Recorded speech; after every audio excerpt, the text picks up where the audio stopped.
All right. Welcome back to another episode of Barca Boys. It's always your boy, Untitled Sports, and I'm with AKA Anuel. And your boy, Good Crazy Legs. Leave my mustache out of this, bro. Leave my mustache out of this. It was worth it. It was a fun Halloween. It was a good But this shit needs to grow back ASAP. Hopefully everybody's Halloween was also really good. My Saturday was not as good. It would have been better if Barca won. If you guys haven't already, make sure you check out my analysis video on Untitled Sports as well. Hit that subscribe button since you're already there. You get the full recap following the game. So today, we're going to emphasize on which starting 11 we think Barcelona should be using at this point. We have enough games under our belt to really know. I think most of the players have played. So let's go ahead and start it off. Okay, so let's start it off. First one, most important position on the field.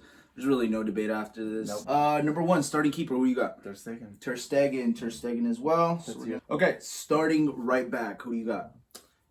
I got my boy Serginho Dest. Explain why. I think we relied too much on Sergio Roberto. And I think Sergio Roberto is something from the past which we clearly want to get away from. This is kind of our opportunity to show off our youth and to show, that we are thinking about the future. I just think he's a better player. It's just flat out that easy. Sergio Roberto was an emergency plug-in when we didn't have a better right back. I think the days of Sergio Roberto, our right back, are over. Okay, center back. First center back, right center back. Who do you have? With the players that we have right now, I feel like it has to just stay with Piqué.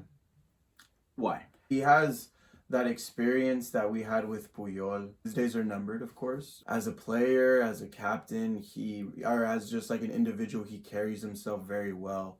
He's very well spoken, and he just knows the system. So I feel like he can really nurture and care for everybody that's around him, including Dest, Yeah. So. He is the veteran leadership in the back right now. But with that being said, like you said, his days are numbered. Yeah. With the center backs that we have now, until Araujo is able to really solidify himself in that starting position, Piqué is still the starting center back.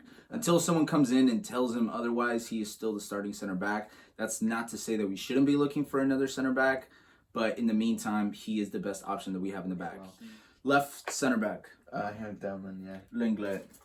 Hands down. He's the best center back that we have this season. His long balls are deadly. The way that he sends the long ball over either to Jordi or Ansu or anybody on that left-hand side, that could be very deadly going forward if the coach is able to use it right. Left back. I think Jordi. I'm still on the Jordi train, but kind of slowly thinking about getting off very soon.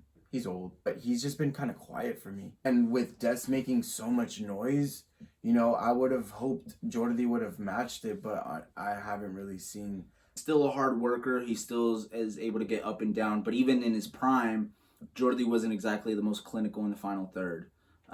He had a good connection with Messi, but that's really about it. You can't have him go into goal.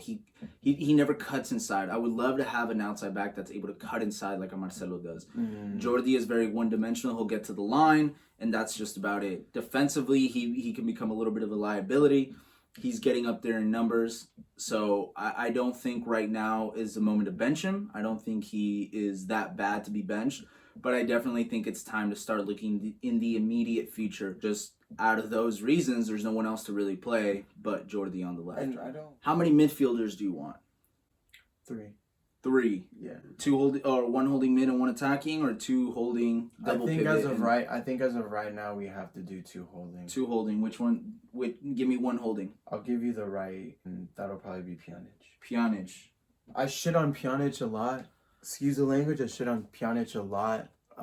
But I've started looking at him at a more of a utility man. He has that, like I was telling Martini, he has that willingness to fight for every ball like Iniesta did, and then put somebody else in a good position to then go on a counter. Things like that happen very consistently with this man. And his work ethic, his work rate, and everything like that is very good. His game IQ is very well, and I really like having him as a holding. He is one of my holding mids too. I think he's come into this team and has worked his way into a starting position. Similarly to how you said, he is constantly on the ball. I love the way that he played against Juventus. He is the first one to go in on a hard tackle. He's Arturo Vidal with a better touch. Smarter too. He can conduct the midfield. He's a more physical and more fast Busquets in that sense.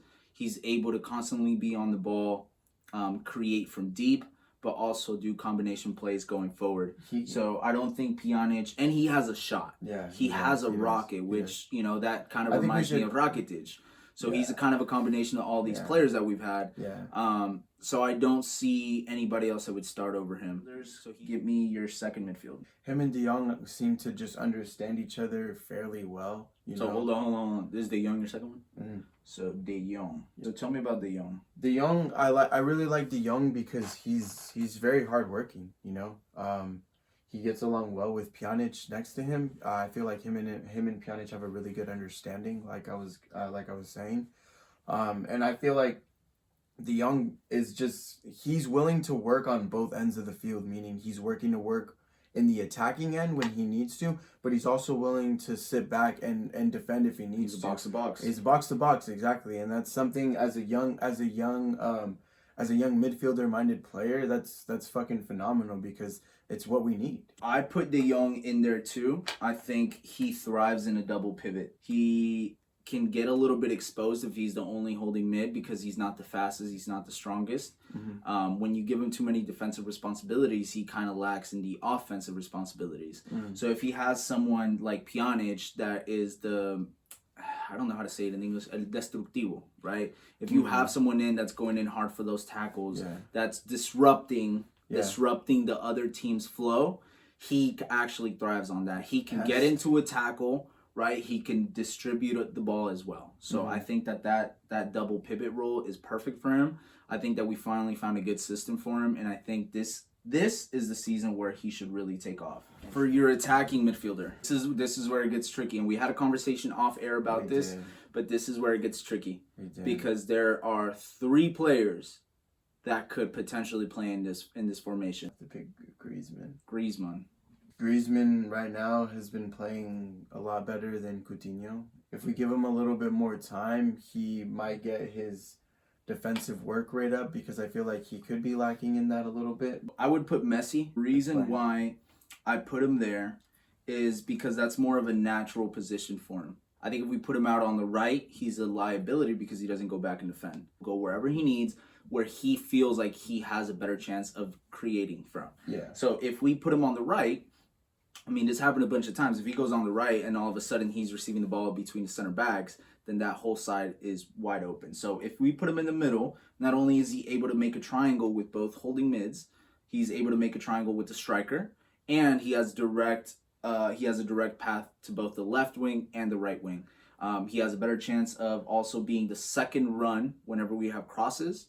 So he can also be the second run coming in. He could take more shots from the outside. He can even look to combine with the striker, little 1-2s that he did with Griezmann against Juve. I think that's the best position for him. That's not that much defensive liability for him. With my striker, which we'll get into in a sec. Moving on. Who do you have on the right? Dembele. When we get Dembele in form, he's going to be deadly. He's going to be very deadly. He's shown glimpses of how he kind of used to play with Dortmund a little bit, and he's been very explosive. So I can't wait to see how he looks like fully going. I can't wait to see when he's full in form, and as soon as that happens, he's gonna solidify himself in that spot, no doubt. He does best when he can take players on down the line, right? Yeah. We saw it against Juventus when he has space, especially behind the defense. Put him out on the wing and let him try whatever he wants to try. Dembele is one of those players where if he tries, he tries to take on a player 5 times and it works once, that one time he does it, it leads to a dangerous opportunity. So you put him out on the wing, you tell the other team's left back, good luck trying to fucking take him. You're outside back. How much do you like it when each time the winger gets the ball, he's trying to take you on? I think it's really hard to contest, especially if they're fast. Every time, because every time he cuts very well too. It's tiring. So he doesn't run straight at you. He does a lot of cuts. Especially trying to predict which way he's trying to cut. So he's moving everywhere. He's here, that he cuts, then he does this, then he cuts that. So it's very exhausting. So if we put him out on the wing, not only because he's basically ambidextrous, he doesn't know which one he is. He doesn't know if he's left-footed or right-footed. He shoots well with both. If we put him out on the wing, he could either take it down the line and cross it. He could cut inside and shoot. He can cut inside, play with Messi. the combinations are endless. But I think he has to be out there. One thing that I noticed from his goal against Juventus was the play started with a full field switch by Messi, which was masterclass, by the way. Masterclass. Does it all the time. He's on the left wing and he does a full field switch right to Dembele's feet. So just that. Imagine if we can get that going. That full field switch, everybody's on this side. We switch it to Dembele, who's all of a sudden 1v1 against the defender running at you. You're 1v1 defending against Dembele. You like your chances? No. Not my back to goal. No. So we run at him like that. Left wing. Ansu. Just in form. You know, he's doing well for us. And I feel like he's one of those that we still need to nurture because he's very young. So when we do get him in those positions, you know, he's doing combos, megging people. It's just he's getting after it. You know, we're seeing a little bit of personality for him. You know, he's taking shots more. He's getting more confident, you know, and that's what I want to see in especially such a young player like him. He's only 18. I like that he doesn't have any responsibilities right now. Anything that he does is just a positive. You know, the bar is really low for him because of his age. Yeah. Ansu could be that ball that Messi likes to play. We all know that Messi, if he starts cutting from the left, from his right, he's going to end up passing it to his left. Yeah. Right? So I like that position for him. I think he just needs to keep playing him. Last but not least, the striker, the 9. This is the only spot on the field that we disagree on. Hit me. It's Messi. You got Messi up there. Elaborate. Yeah.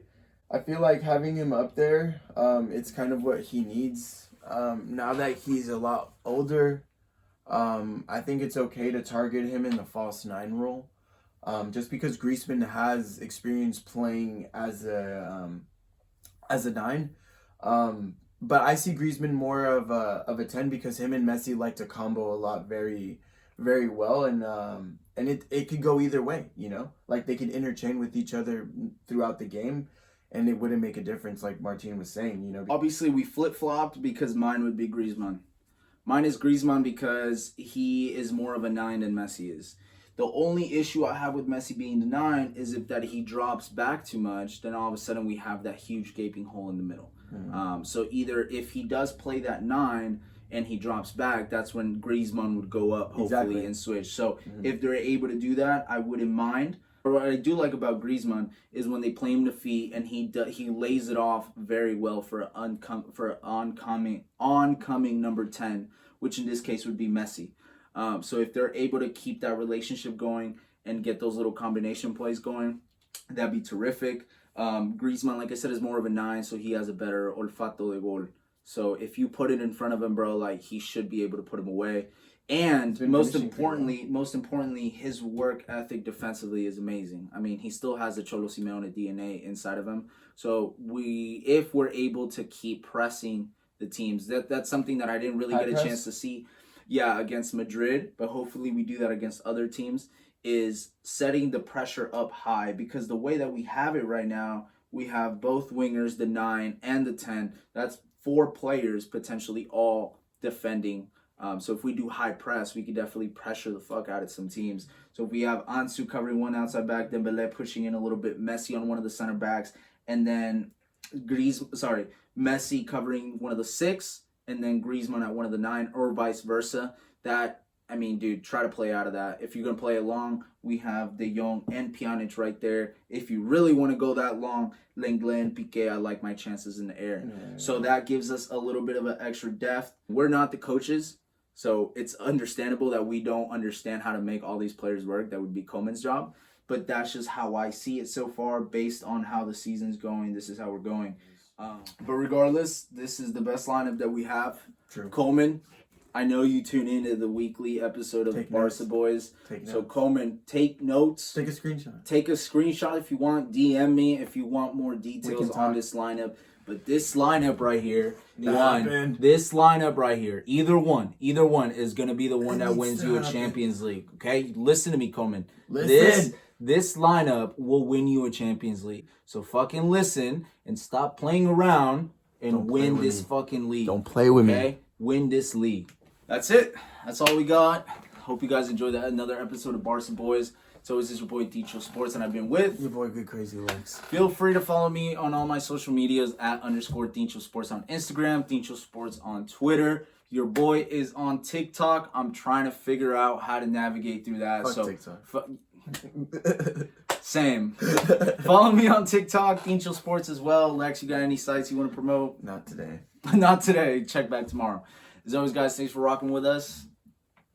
See you next time.